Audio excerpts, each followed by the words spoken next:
So Abema, a Japanese streaming platform, released their top 9 isekai based on their viewership numbers. This is purely based on views, not ratings or any other metric. And I will go through them all, but there are some problem children.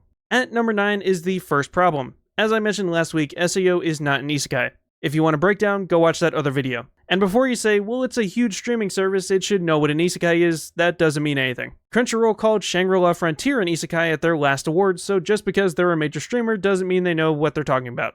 At number 8, we had The Rising of the Shield Hero. Now, in terms of viewership, this makes sense because it's a massive series, but if this was based off ratings, it might not even crack the top 50. Number 7 was KonoSuba, which is respectable, especially considering it's a parody. It has 3 seasons and a movie under its belt, so it's really not too surprising, I guess. Number 6 was ReZero, which is only surprising because I definitely expected it to be higher on the list. Maybe the upcoming season 4 will push it even further. Number 5 was the second problem. Danmachi, my favorite anime of all time, is also not an isekai. It is pure fantasy with a few video game mechanics, but nowhere near an isekai.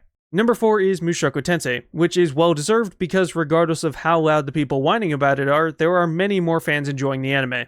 Number 3 is the most surprising on the list, Eminence and Shadow. Considering how new this is and how few entries compared to the rest it has, it just shows how beloved the series has become. Number 2 is Overlord, which totally makes sense between its long-running release and abundance of fans. It's not in my top 5 isekai, but it's always one of the first mentioned by others. And number 1 is That Time I Got Reincarnated as a Slime. Again, no big surprise, there's tons of material to watch and it's all fantastic. I would be interested in seeing the actual numbers though. Were you surprised by any of these? Let me know in the comments and follow for my main news reviews and recommendations.